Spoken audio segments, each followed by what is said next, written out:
Good evening everyone. I'm Ankit and you're watching StudyIQ IAS English channel, and today we are going to discuss Indian Express newspaper and its important articles from the date 2nd of April. Now we'll start off our today's discussion. These are the 6 articles that we are going to discuss. We'll start off with the Guillain-Barré syndrome. Now, last month, the cases appeared in the city of Pune regarding this disease known as Guillain-Barré syndrome. So, in our today's discussion, we'll understand the very basics of this disease, how this happens, what are the treatments that are available, and also the causative factors which has led to emergence of this disease in the city of Pune. Now, any such disease which is in news becomes important from GS paper 3 perspective, particularly from developments relating to science and technology as well as biotech. In the second article, we'll be dealing about a Indian Navy ship known as INS Ghadial.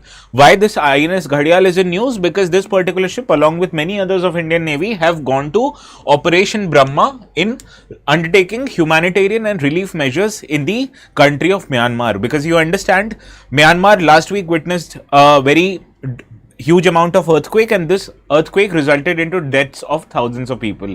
So as to provide immediate relief, Indian armed forces heralded by the Indian government have reached Myanmar so as to provide relief measures to the country of Myanmar. So we'll understand in detail about the various ships that have gone there and also about Operation Brahma.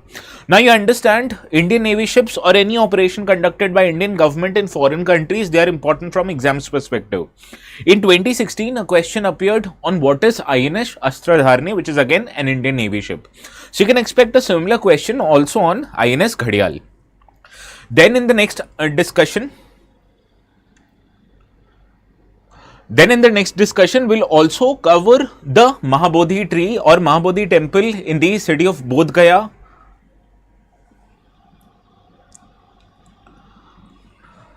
Now, we'll also cover Mahabodhi temple in the city of Gaya. This Mahabodhi temple actually is there in the city of Bodh Gaya, and it is also a temple which is disputed among the people belonging to Buddhist religion and also people belonging to Hindu religion.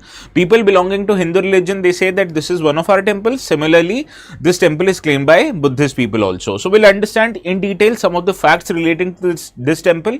As we have understand, in 2021, a question appeared on Chausat Yogini temple, which forms an inspiration for Indian Parliament, and also in 2022, question appeared on Somnath temple.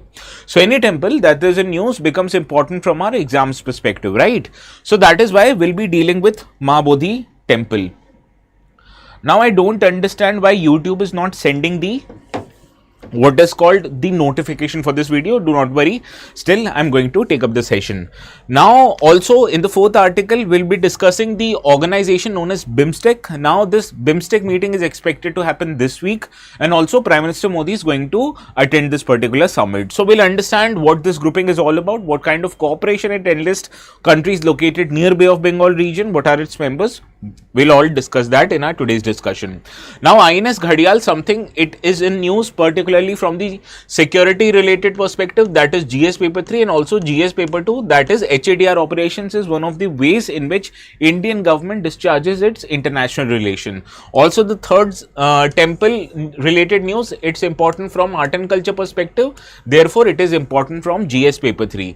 BIMSTEC, another article which becomes important from GS paper 2, that is the multilateral organizations that are in news. Okay, and in the 5th article, we'll be understanding the debate related to the Waqf bill. Now Waqf bill is in news because it was introduced in the Parliament of India and it wanted to amend the Waqf Act of 1995. Now there was this controversy regarding some of the provisions with this bill, and the government is going to reintroduce this bill this week in the Indian Parliament after it has been passed by the Joint Parliamentary Committee, which was formed to consider amendments for this particular bill that was introduced. So we'll understand in detail what are the important provisions of this bill and why is actually the controversy has happened with this issue.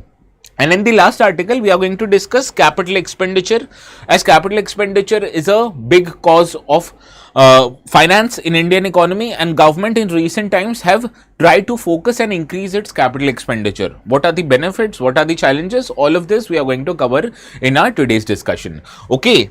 Now, the notes for this session, as usual, will be available on my Telegram channel. This is called as ATS Live. So, you have an option to enter the keywords ATS Live on the top right hand corner of your app. And alternatively, you can scan the QR code also, which will take you to my channel. Now, before moving forward, let us deal with the yesterday's question. This question I gave you as a homework. So, everyone, Kaizen, Lydia, Arya, Yashi, Shushmita, Sojanya, Shweta, Baga. Good evening, all of you. What is the answer to this question? Yashi says option D. Others, please comment quickly.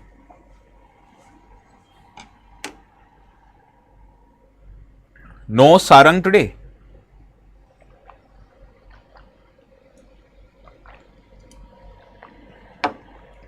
Niranjan option D, Baga option C. Well, all these four rivers are actually the tributary of Teesta. If you don't recall, please go to the notes that I uploaded yesterday, revise the topic again. You'll find that all of these four rivers are the actual tributaries of Teesta river. So option D here is the right answer. This is the mains related question that we'll take up today.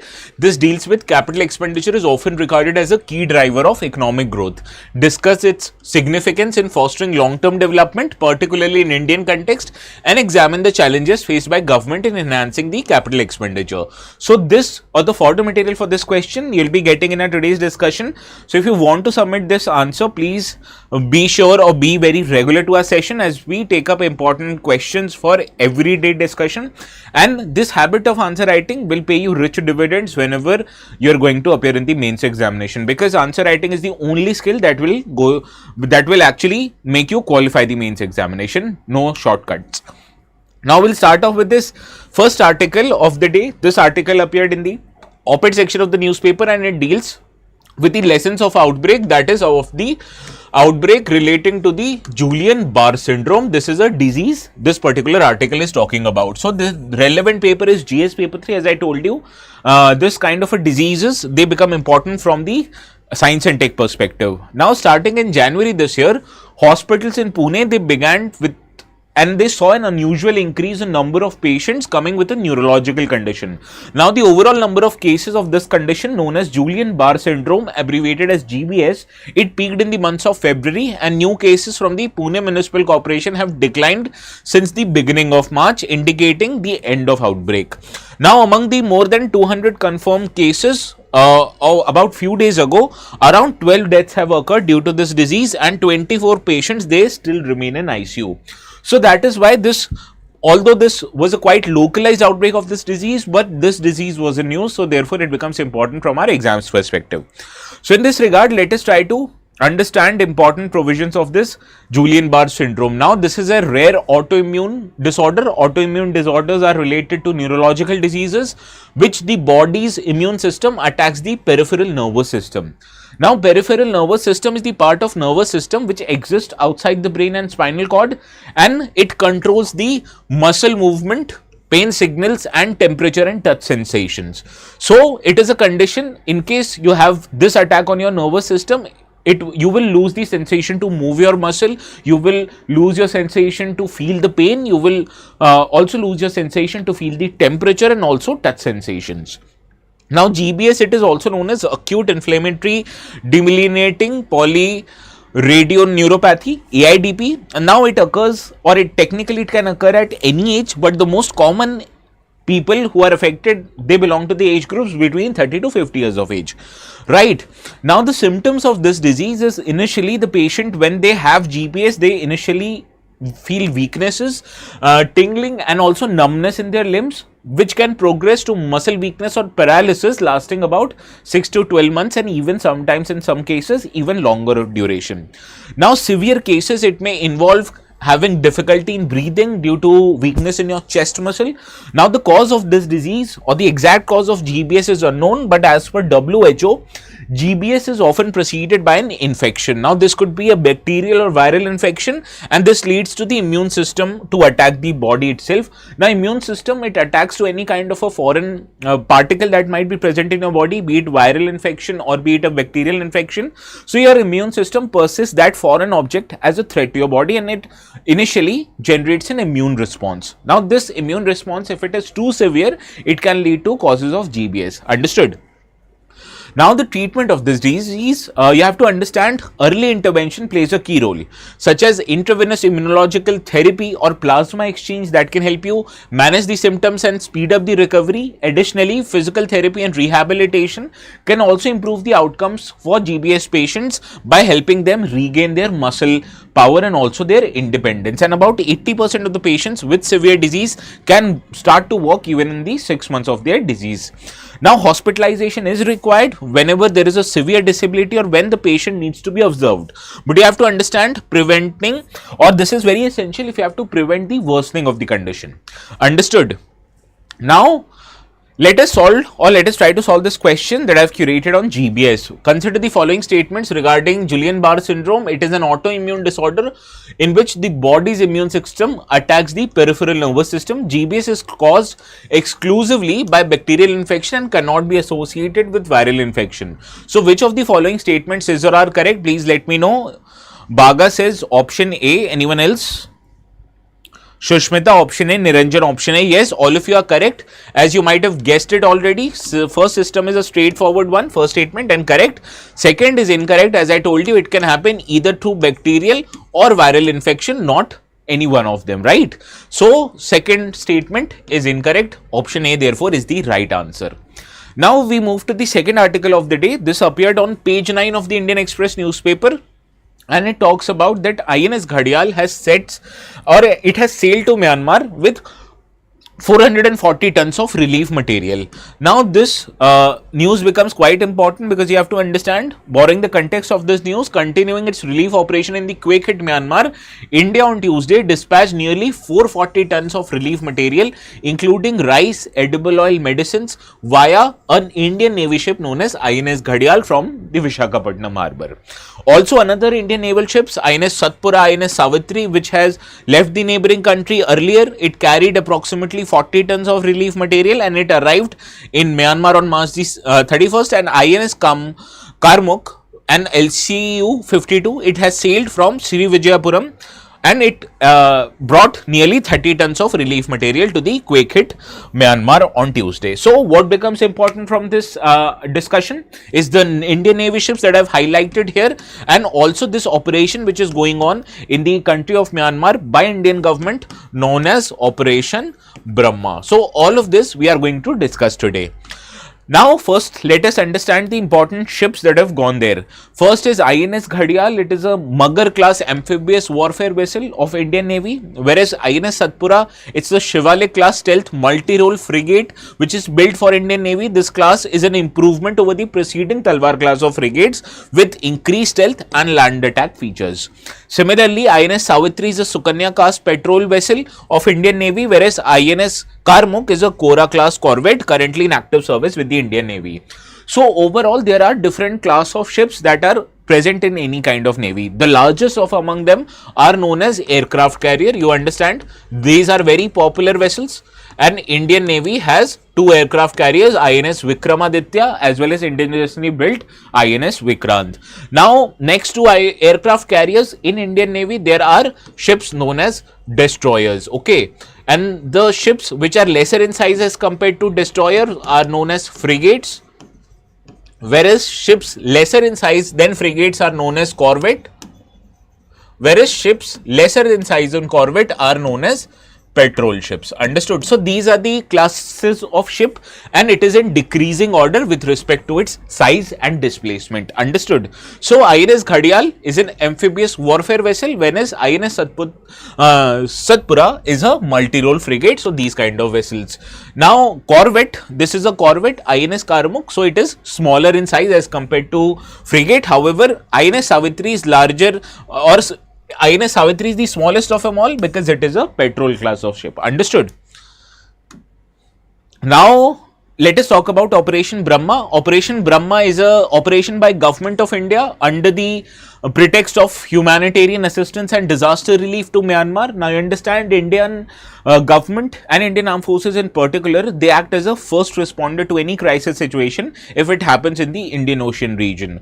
Be it the water crisis in the island of Maldives, be it any kind of crisis that happens in Mauritius, in countries like Myanmar, Indian government is first to respond. Even Indian government has also extended such kind of assistance even to countries like Pakistan, which is technically an enemy country. And so you can understand the nature of Indian government. It is benevolent and it acts like one by assisting other countries whenever they need help.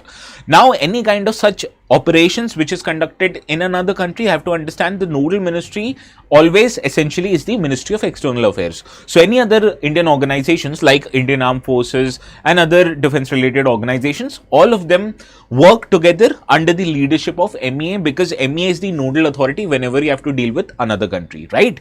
So this operation also, that is Operation Brahma, is conducted under the Ministry of External Affairs, which is coordinating with other bodies like Integrated Defence Staff, Indian Army, Indian Air Force, National Disaster Response Fund. So all of them are acting in togetherness and under the leadership of Ministry of External Affairs, which is the nodal authority whenever you have to deal with any other country. So this is Operation Brahma. Now, Indian government has similarly conducted many operations in different parts of the globe whenever people of India or that country needed help. For example, Operation Indravati was conducted last year when you had to evacuate Indian origin people from the country of Haiti, which was witnessing violence. Similarly, Operation Kaveri happened in Sudan to evacuate Indians living in Sudan. Operation Ajay happened with Israel. Operation Dost happened whenever there was this earthquake in the country of Turkey and Syria. Operation Ganga was in Ukraine, whereas Operation Devi Shakti, which was much talked about one, happened in the country of Afghanistan.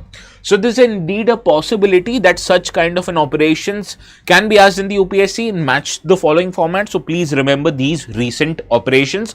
Operation Brahma is relating to the assistance that the Indian government is providing to the country of Myanmar due to earthquake. Understood? Now let us deal with the question, which one of the following is the best description of INS Ghadial. Now in 2016 a question appeared on what of the following kind of ships is INS Ashtradharini. So similarly I have changed that question and I have curated it to satisfy the needs of our today's discussion, that which of the kind of following ship is the INS Ghadial. So please let me know in the comment section. All of you are right. Yes, option A is the right answer. Now moving to the next article of the day. This article appeared in the today's Indian Express on the explain section, and it highlights the decades-old dispute over who controls the Mahabodhi temple. So in our today's discussion, what becomes important is this particular temple, and this kind of a discussion is important from which part of the syllabus? From art and culture part of the syllabus. Understood? So therefore, let us understand the context of this article. Now the context of this article is that over the past 2 months, large scale demonstrations have erupted across India demanding to hand over the control of the Mahabodhi temple to the people belonging to Buddhist religion. Now these protests are a latest chapter of decades old dispute over the which kind of a people belonging to which religion they control one of the holiest sites in Buddhism.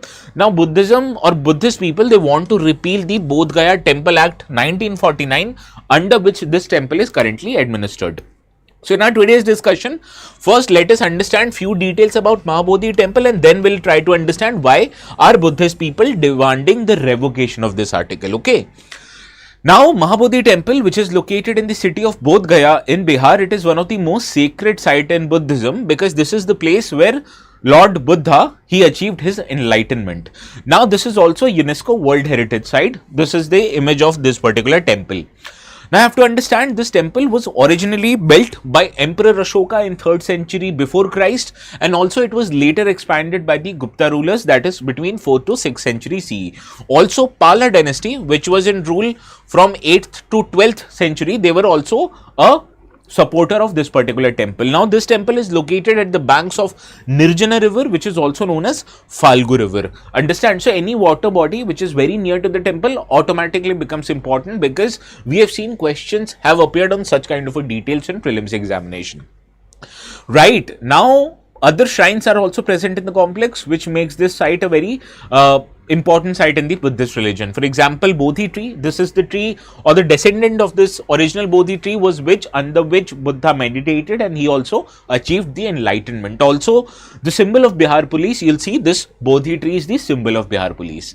Similarly, Vajrasan, which is a diamond throne, a stone platform where Buddha meditated for 7 days after enlightenment.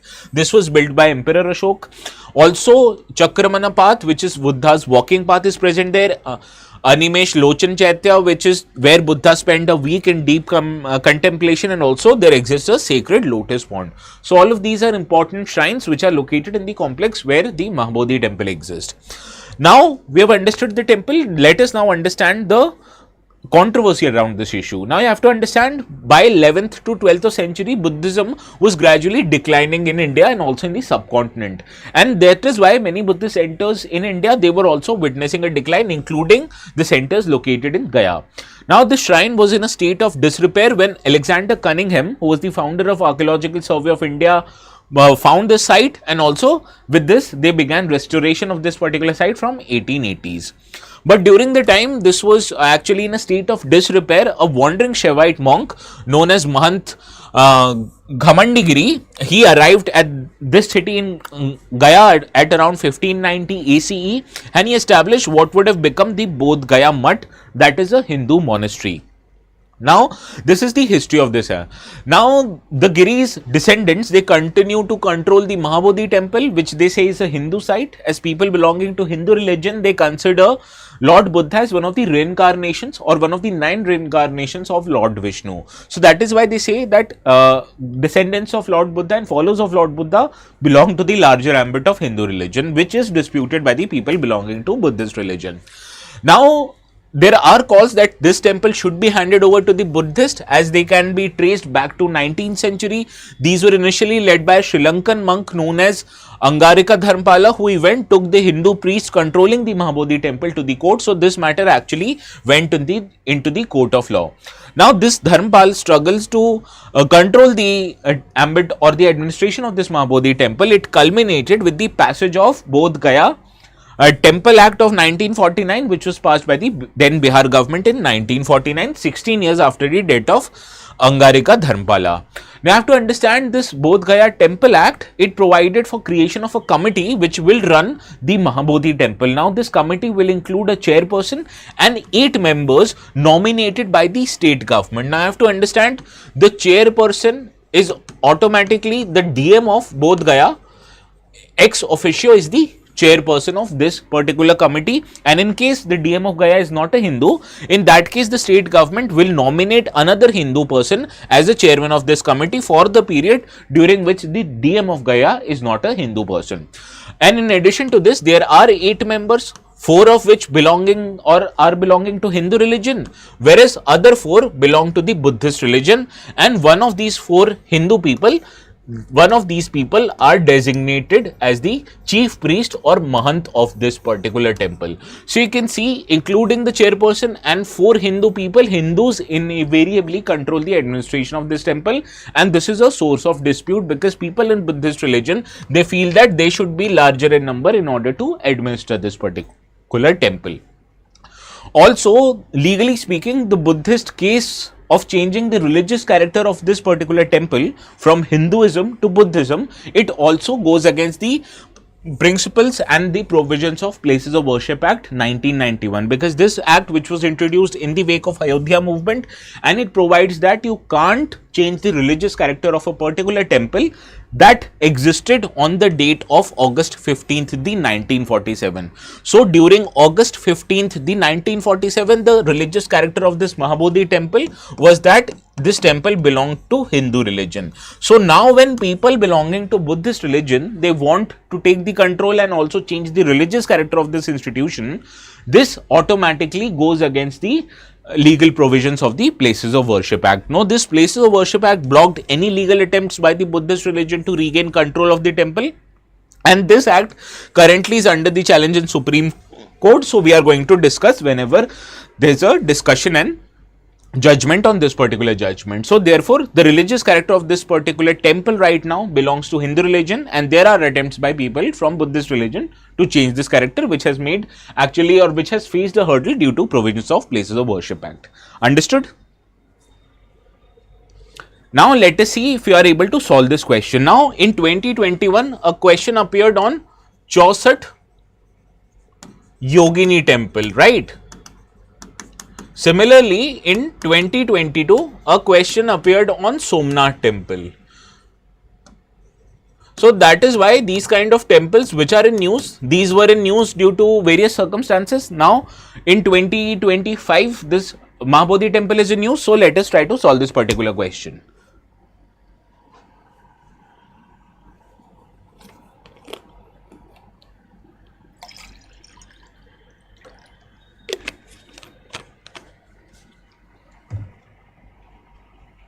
बताओ जल्दी भाई. Niranjan option C. Anyone else? Shushmita option A. Shweta C. Yashi C. Well, it was originally built by Emperor Ashok and later expanded by Gupta rulers. Straightforward, a correct one.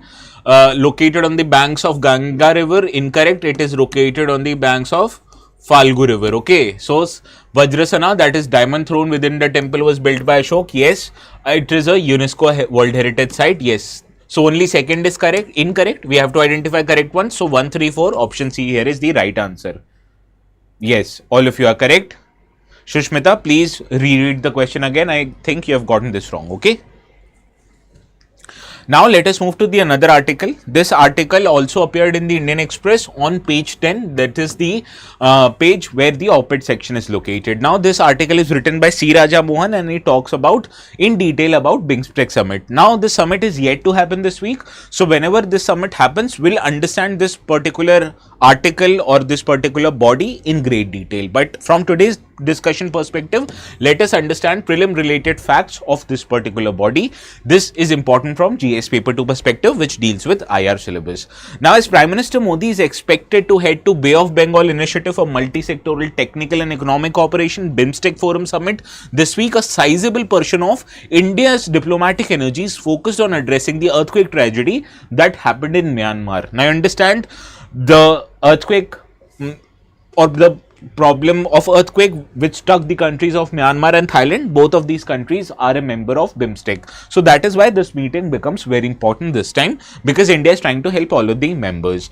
Now this BIMSTEC, the headquarters of this organization or the secretariat is located in the city of Dhaka, Bangladesh.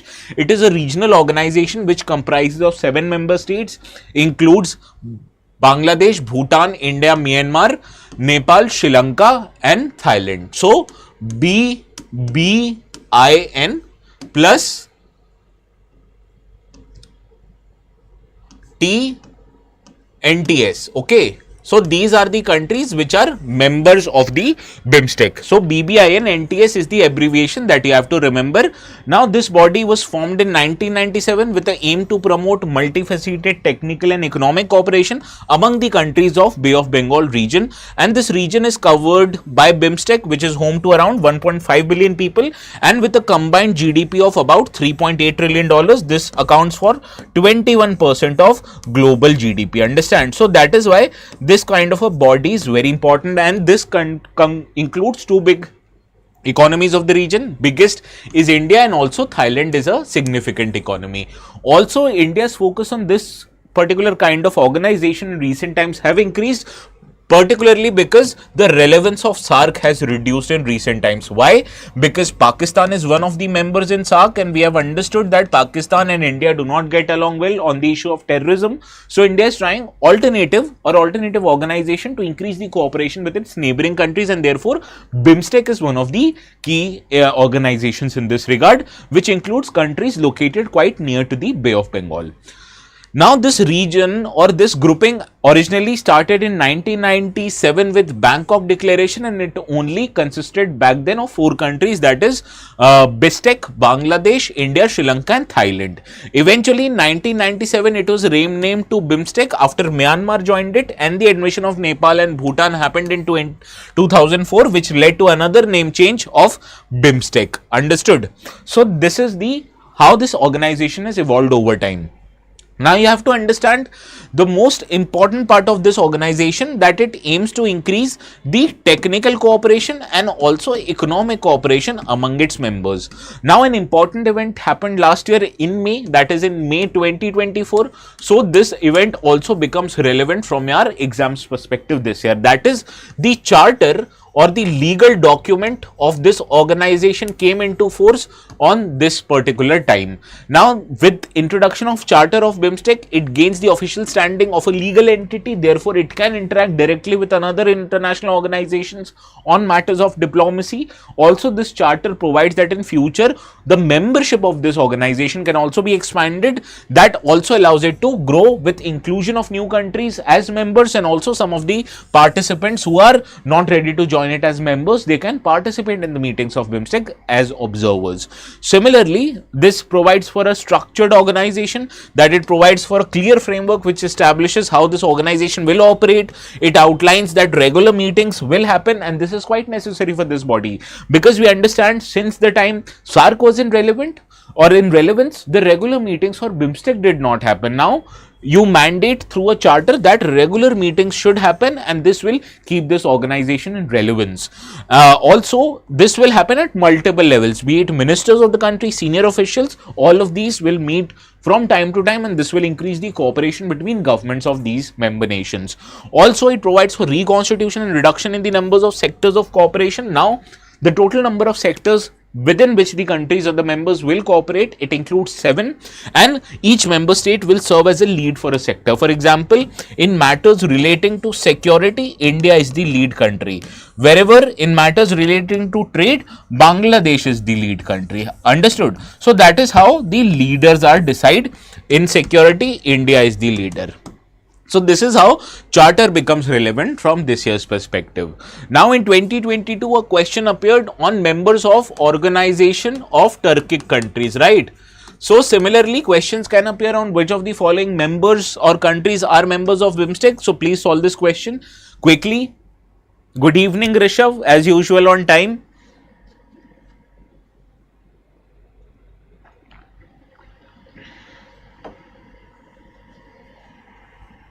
Shushmita, Yashi, Shweta, all of you are correct. Option C is the right answer, that Indonesia is not the member, other 4 are the members. So option C is the right answer. Now, as I tell you every day, BIMSTEC is a part of our IR syllabus. Similarly, all the other organizations which even might not be in news this year is relevant from our mains perspective and also somewhat from prelims perspective. Now, as BIMSTEC appeared in the news, that's why I'm dealing with this particular organization. But what about other organizations that are in news or not in news? So we deal all the relevant organizations from UPSC's perspective in our foundation classes, which is also known as Sampoon batch. Right now, admissions for April evening batch is going on, and we are offering a new type of a course this time, that is known as Diamond course. Now you understand, in Diamond courses there are some features that are not available in the usual Gold and Platinum pack. For example, this selection box which includes study material relevant for UPSC, these are included in Diamond. Similarly, Margdarshan, which is a mentorship offered by the faculties themselves, these are offered in the Diamond package. Full refund if you clear prelims, it is offered. Similarly, the top performers in your monthly exams or monthly test, they will be given rupees 11,000 reward, again offered in the Diamond courses. Similarly, Prelims Residential and Mains Residential Program and Interview Guidance Program, all of this is offered in Diamond courses and not available in Gold and Platinum courses. And suppose if you want to take admissions in the Diamond courses, what you need to do is create an account on our website. Click on Explore Courses here. As soon as you click on Explore Courses, select UPSC IAS English. Now, when you select UPSC IAS English, the first tile here offers you to admit in the 2026 April evening batch. The prices for this particular course will increase after 7th of April. Right now, it is available at 43,749. Now, this is what Diamond batch is, okay? So, please make sure to get your admissions in the Diamond batches. This is available at 43,749. How to get admissions to this particular course? Let me tell you that. Now click on buy now here. You have to add promo code to get discounts. So there might be a ticker that might be flashing on the bottom half of your screen that says use the code ATS Live to get maximum discounts, right? So click on enter coupon code, enter ATS Live and click on apply. As soon as you apply ATS Live, see the discount value is of 8,500 rupees and the course fees of diamond reduces from 43,500 to what?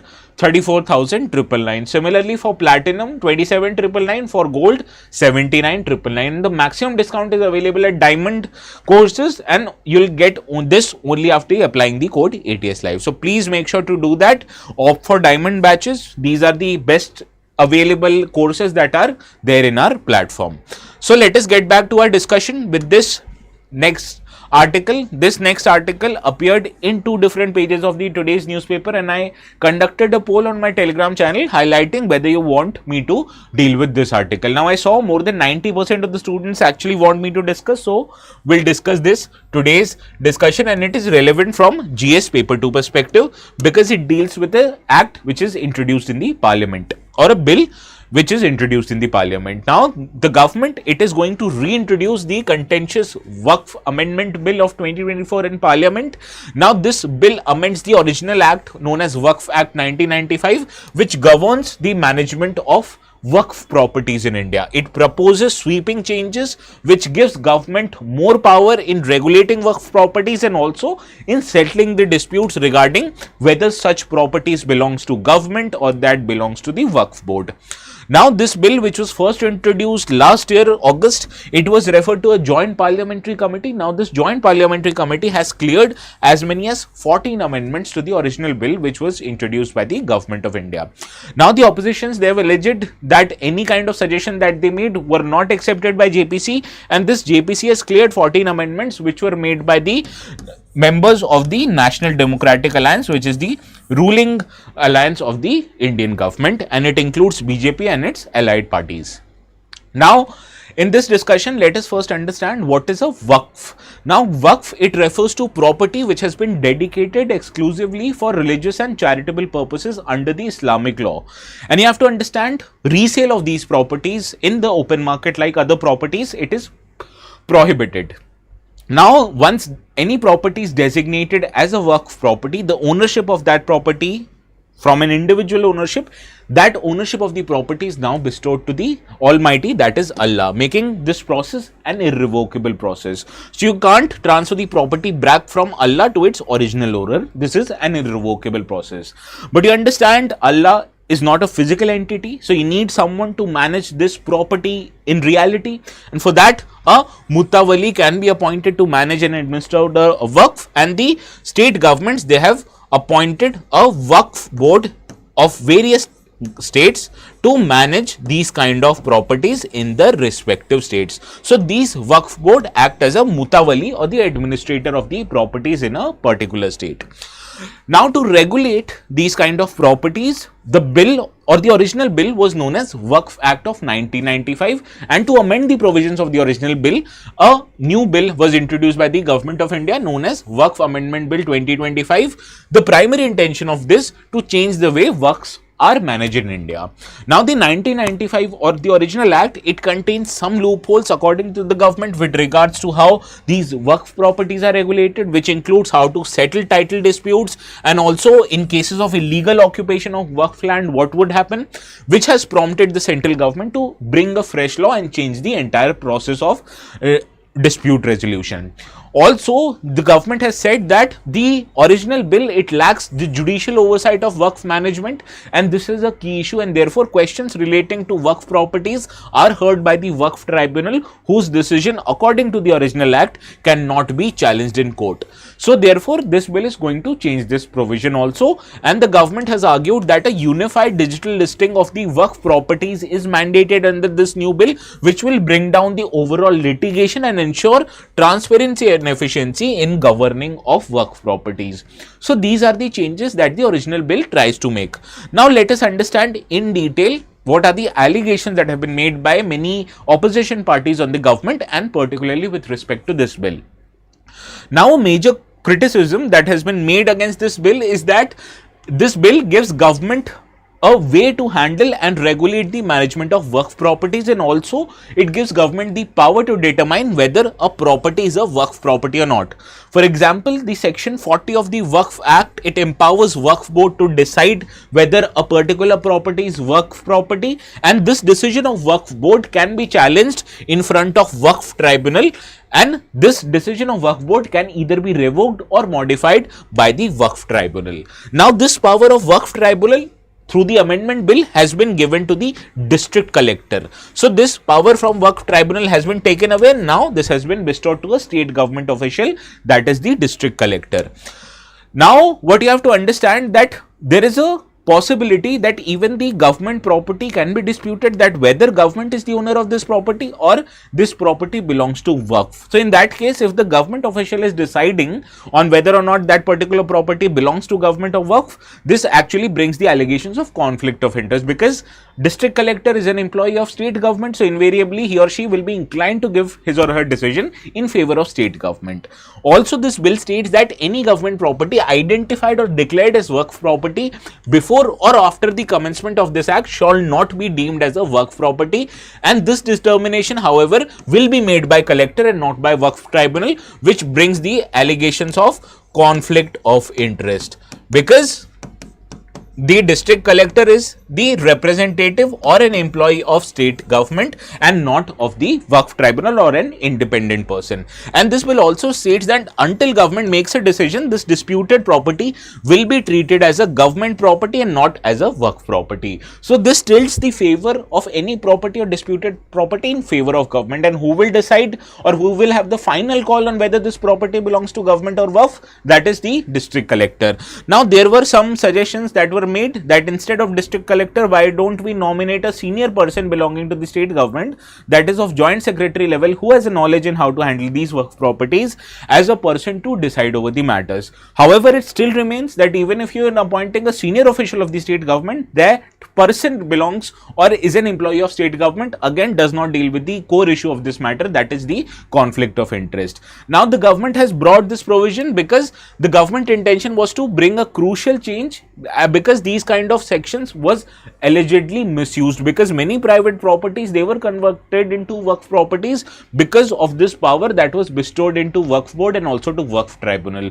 So when this power is given to the government will ensure that no private property without the permission of the owner is transferred as a Waqf property. So this is the reason why government has brought this particular kind of provision.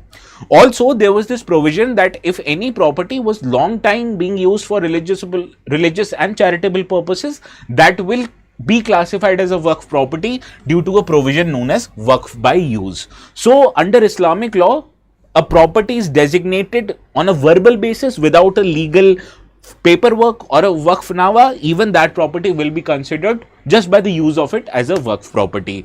So this has been removed in the new bill, that now without a proper paperwork, no property can be called as a Waqf property. So any site which has continued to be used as a religious or charitable site without a paperwork will now be disputed site. So that is why this is also a provision that has brought or that has quoted a controversy, that any property without or absence of a legal document that will be disputed or will not be designated as a Waqf property, because the concept of Waqf by use has been dealt away with.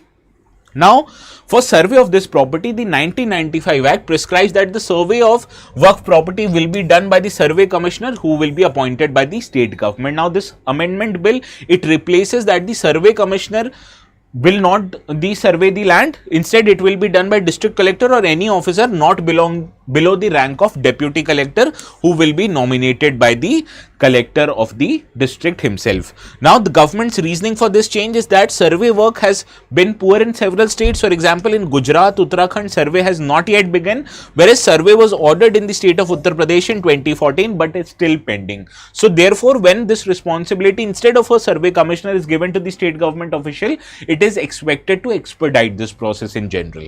Also, the problem relates to the representation of people in the Waqf board. Currently, only the Muslim people belonging to Muslim religion, they can only be member of the Waqf board. But if this amendment will happen, this amendment includes provision that a non-Muslim person can be appointed as a chief executive officer, and at least 2 non-Muslim members can be appointed by the state government to the Waqf board at the state level. Now this move actually by the government is aimed to bring expertise and also to promote transparency without undermining the community representation, because there will be non-Muslim members in this board, but they will be in minority, and majority will obviously include people belonging to Islamic religion. However, critics of this bill, they have argued that this could interfere with the Muslim community's right to manage its own affair, which is a constitutionally protected right. Understood? So these are how the categories and controversies have happened. Also, the bill, it proposes to delete the provision section 107 of the 1995 Act that had made Limitation Act of 1963 inapplicable to the Waqf properties. Now, what is this Limitation Act of 1963? Limitation Act of 1963, it actually statutory bars an individual from filing a case after a certain period of time. And this act, or if this act was not applicable on Waqf property, it ensured that Waqf board is not limited by the statutory time frame of 12 years to file a case to reclaim any property in cases encroachment will happen. Now that you have made this provision of the law applicable to the Waqf property, so what can happen if a private person encroaches this Waqf property and holds that property for more than 12 years, he or she can claim that ownership of that property with the provision of adverse possession. So this is the allegation by the officials that once you have made Limitation Act 1963 applicable to the Waqf property, so the Waqf board will not be able to reclaim such encroached property after 12 years because it bars the going to court of under such properties. Understand?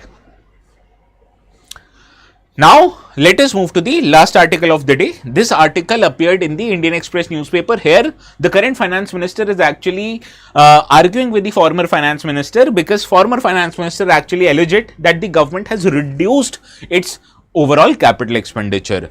Now, what is actually true in this political tussle? Not important. What becomes important in our today's discussion perspective, that the government's focus on undertaking capital expenditure or capex has increased in last year, so much so that the amount of capital expenditures has hiked in this year's budget to 11.21 crore, up from 11.11 lakh crore in the last year. So in this regard, let us understand from the budget documents what has been the trend in capital expenditure in recent years. Now, if you look at this particular graph which I have taken from the union budget, you can see from 2017 onwards, the government spending on capital expenditure has increased every year. Now, this is absolute spending in lakh of crore rupees. So, this has continuously increased in the last 10 years. Understand? So, this has continuously increased. Now, let us take a look at the capital expenditure as a percentage of GDP, right? This was absolute number in lakh of crore rupees. Now, in terms of percentage of GDP, you will see that this is not an absolute or continuous increase, because it was 2.9% in 2016-17, it declined to 2.6% here, then it eventually increased after declining in last financial year. Understand? So, it was 4.2% in the financial year 2023-24. However, in the revised estimate of 24-25, just was published in this year's budget, this has fallen down to 4.1% of the GDP. Now, next year it is expected to increase by 4.3%. So, this is the capital expenditure as a percentage of GDP, and here is a break in the pattern that it has reduced in the last financial year.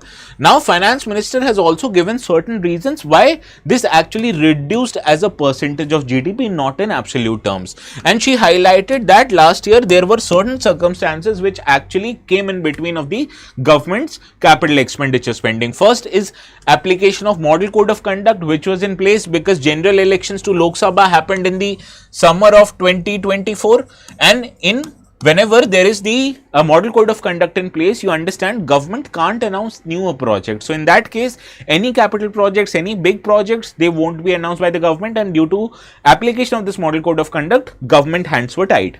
Similarly, extreme weather events happened during the monsoon season, and this also slowed down the government spending on infrastructure sector, because you understand these infrastructure development can't happen during the monsoon season.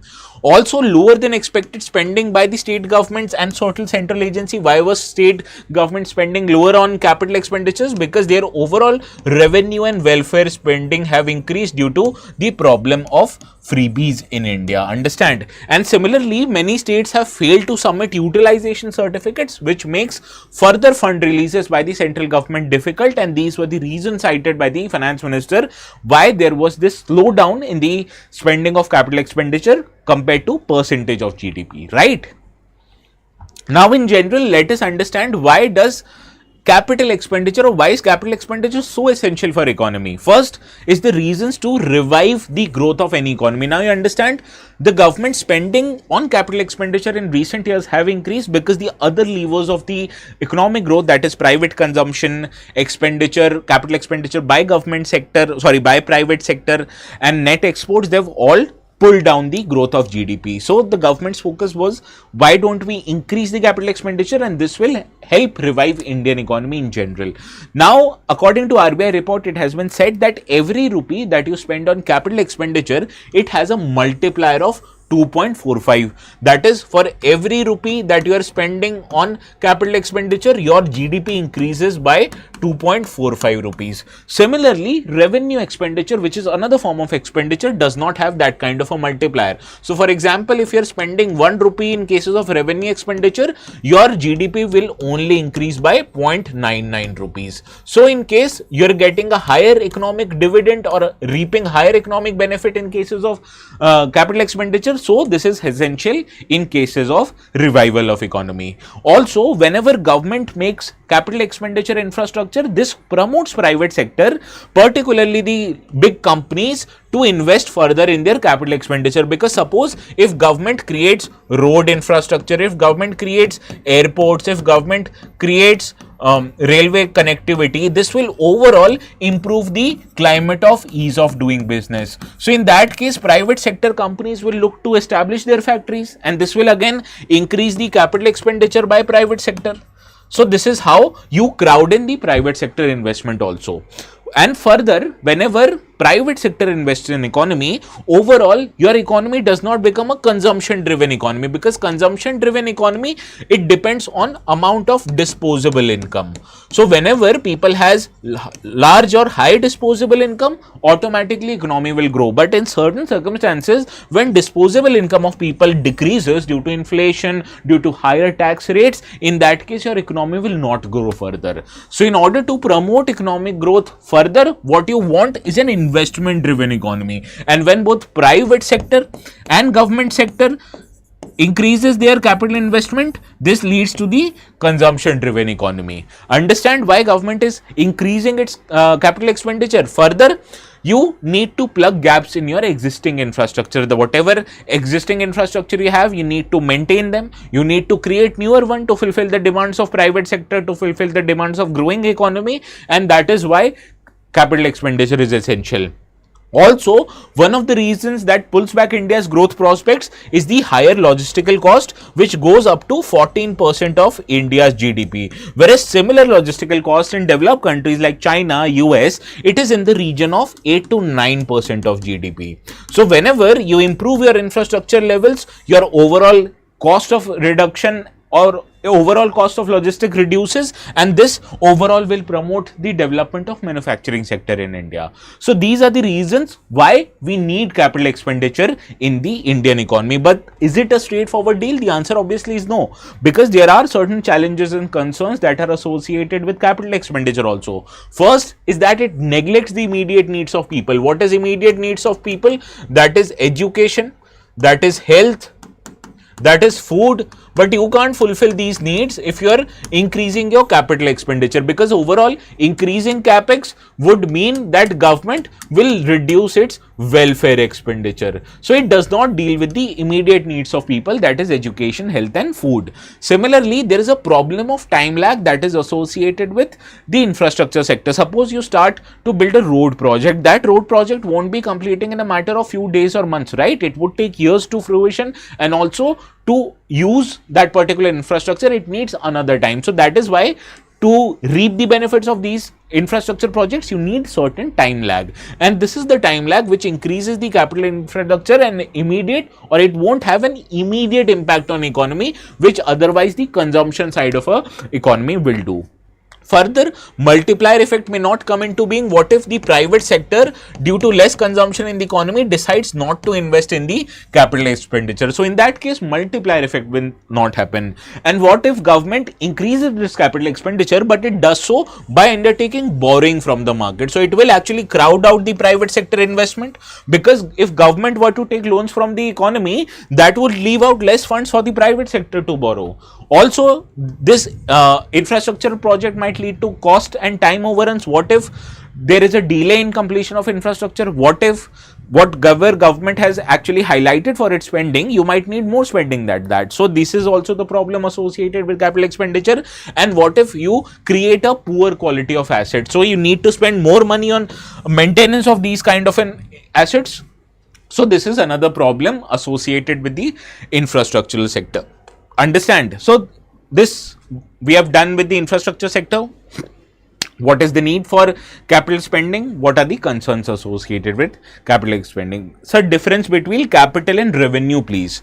See, whatever expenditure you meet or you make to fulfill the day-to-day requirements, that is called as a revenue expenditure. So what is the day-to-day requirement of the government? To pay the bills of electricity of its offices, to pay salaries, to pay pensions of the employees. So these are examples of revenue expenditure. Now, what are capital expenditure? Whatever investment that you make for long term, or whatever investment you make to increase the overall process of the economy, that is known as capital expenditure. So suppose if government establishes or builds a new office building, right? So that is a capital expenditure. Similarly, what if government procures computers for its offices, because computers, you understand, increases the overall efficiency of the government personnel, so it is a capital expenditure. Similarly, private sector may establish new factory, it may buy new machinery.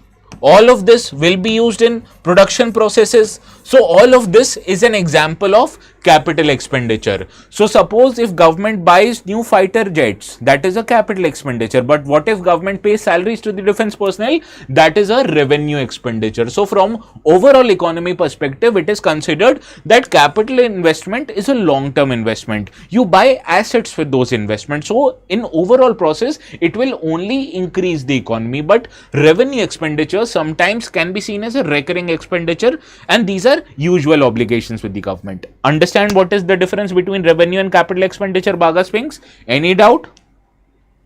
No? So this is the question that you have to write today.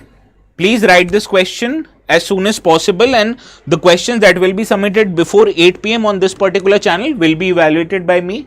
So this is all for our today's session. Please go revise the session, and also please make sure to write the answers. We'll see each other again at tomorrow 4 p.m. So please have a very good evening.